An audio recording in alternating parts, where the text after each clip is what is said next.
Assalamu alaikum student mathematics 4024. Welcome to Maths Guru. I hope you all are fine. I am fine too. Alhamdulillah. Student, in this video we will solve a question on circle properties ताकि थोड़ा सा circle properties का भी revision हो जाए। इस question को मिलकर सॉल्व कर लेते हैं। 3 मार्क्स का ये क्वेश्चन है। थोड़ा सा रीड आउट करते हैं फिर देखते हैं क्या फाइंड करना है। Question says A, B and C are points on the circumference of a circle with center O. A, B और सी ये 3 पॉइंट्स है जो कि एक सर्कल के सरकमफेरेंस पे है। सर्कल का सेंटर है ओ। अगर यहाँ 4 पॉइंट्स होते तो इसका मतलब है कि साइक्लिक क्वाड्रिलेटरल वाली प्रॉपर्टी यूज करनी थी, लेकिन यहाँ 4 नहीं है, 3 है। तो पहली हिंट तो ये हो गई कि यहाँ साइक्लिक क्वाड्रिलेटरल वाला कॉन्सेप्ट जो है ना वो हम अप्लाई नहीं करने वाले। उसके बाद कह रहा है OBD is a straight line. अच्छा, अब ये वाली बात ना बड़ी इंपॉर्टेंट है क्योंकि उसने बताने की कोशिश की है कि स्ट्रेट लाइन एंगल बनेगा। जब भी इस तरह की लैंग्वेज लिखी होती है ना, O B D is a straight line, इसका मतलब है वो ये बताने की कोशिश कर रहा है कि स्ट्रेट लाइन एंगल मतलब 180 डिग्री वाला जो कॉन्सेप्ट है कि अगर आपके पास एक लाइन होती है, बिल्कुल स्ट्रेट लाइन है, वो एक्सटेंड हो रही है इस तरह, तो ये वाला जो एंगल होता है ये वो 180 डिग्रीज होता है। स्ट्रेट लाइन एंगल का कॉन्सेप्ट यही है, ठीक है। तो अब ये वाला कॉन्सेप्ट जो है ना वो हम यूज करने वाले हैं। तो पहले जो है मैंने इसको अपने जहन में रख लिया कि स्ट्रेट लाइन एंगल वाला कॉन्सेप्ट देखते हैं कहाँ पे यूज हो रहा है। और मुझे ये बात बता रहा है कि एंगल एबीडी इज 130 डिग्रीज, ये मार्क हुआ हुआ है। एंगल एबीडी ए से स्टार्ट हो रहा है, बी पे जा रहा है, डी पे जा रहा है, ये 130 डिग्रीज जो है मार्क हुआ हुआ है।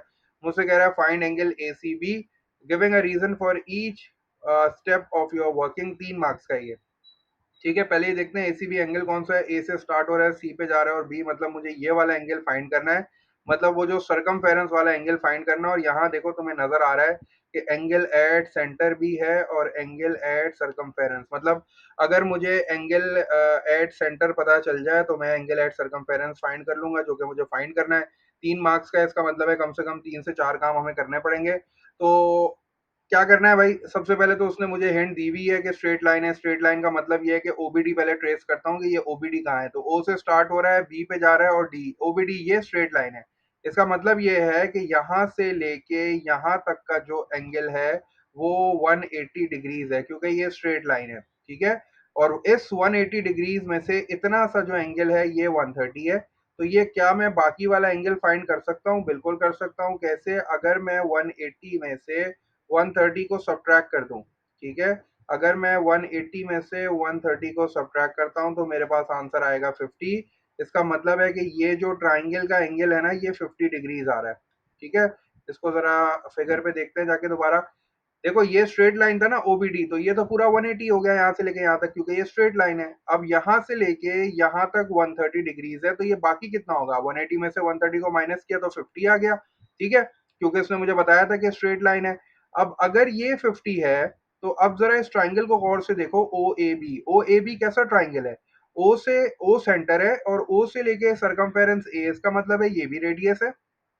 और ओ सेंटर है, बी भी तो सरकमफेरेंस पे है ना, इसका मतलब ये भी रेडियस है। तो ये एक ऐसा ट्राइंगल है जिसमें दो साइड जो है वो रेडियस के बराबर है। इसका मतलब है कि दो साइड जो है वो बिल्कुल इक्वल है। ये भी रेडियस हो गया और ये वाली साइड भी रेडियस हो गई। तो ऐसा ट्राइंगल जिसमें दो साइड्स इक्वल होती हैं वो आइसोसेलेस कहलाता है। और ये वाला एंगल उसने मुझे जो है वो फाइंड आउट करने में मैं कामयाब हो गया हूँ। ये 50 है। अगर ये 50 होगा तो डेफिनेटली ये आइसोसेलेस ट्राइंगल है, तो ये भी कितना हो जाएगा? 50 हो जाएगा। और आपको पता है ट्राइंगल के तीनों एंगल्स को जब मैं सम करता हूँ तो कितना होता है? 180 होता है। तो 50 और 50 100 हो गया, ठीक है। और 100 में कितना ऐड करना पड़ेगा 180 के लिए? तो 80 डिग्रीज जो है वो ये वाला एंगल आ गया है, जो कि एंगल एट सेंटर है, ठीक है। क्योंकि ये वाला एंगल 50 था, ये वाला एंगल भी 50 डिग्रीज हो गया क्योंकि ये आइसोसेलेस ट्राइंगल है। अब ये सब मुझे लिखना पड़ेगा क्योंकि उसने बोला है कि भाई हर स्टेप के लिए मुझे लिखो। तो ये 50 डिग्री हो गया, ये 50 डिग्री हो गया। आपको पता है कि भाई ट्राइंगल के 3 एंगल्स, अगर मैं इस वाले को x बोल दूं तो ये इस तरह इसकी वर्किंग हो जाएगी। पहले मैं लिखूंगा x और फिर लिखूंगा 50, तो x प्लस 50 और प्लस दूसरा एंगल भी 50 है। और तीनों एंगल इंटीरियर एंगल्स को ऐड करते हैं तो कितना आंसर आता है? 180 आता है। तो ये 180 आ गया। 50 और 50 100 हो गया। 100 को जब वहां भेजूंगा तो 180 माइनस 100 कितना हो जाएगा? 80 डिग्रीज हो जाएगा। तो ये जो है मेरे पास 80 डिग्रीज आ गया। और ये जो 80 डिग्रीज है बेसिकली ये एंगल एट सेंटर है। तो एंगल एट सरकमफेरेंस इसका क्या होगा? इसका हाफ हो जाएगा। तो आपको पता है कि एंगल एट सरकमफेरेंस कितना हो जाएगा।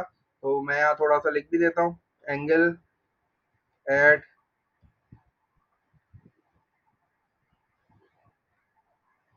सरकमफेरेंस कितना हो जाएगा, इसको शॉर्ट में लिख देता हूँ, ठीक है। एंगल एट सरकमफेरेंस वो एंगल एट सेंटर के बिल्कुल आधे में होगा, तो 80 आ गया एंगल एट सेंटर। 80 को मैंने 2 से डिवाइड कर देना है, तो मेरे पास जो फाइनल आंसर आ जाएगा that will be equals to 40 degrees. क्योंकि 40 डिग्री वाला एंगल कौन सा है, एंगल एट सरकमफेरेंस है। आपको पता है एंगल एट सेंटर जो है वो डबल होता है, तो angle A C B is coming out as 40 degrees. ठीक है, तो बस इसकी थोड़ी सी वर्डिंग्स लिख देना, बस ये 3 मार्क्स इंशाल्लाह आपको मिल जाएंगे। तो मैंने क्या क्या कॉन्सेप्ट यूज किया, स्ट्रेट लाइन कॉन्सेप्ट यूज किया 180 डिग्री का, यहाँ से लेके यहाँ तक का एंगल 180 था, और उसमें से थोड़ा सा पार्ट 130 था, तो मैंने 180 में से वो 130 माइनस करके ये निकाला। और ये जब मैंने निकाला तो देखा कि यार ये तो एक ट्राइंगल बन रहा है, और ये ट्राइंगल कैसा बन रहा है, सोसलस ट्राइंगल बन रहा है जिसकी दो साइड्स इक्वल है।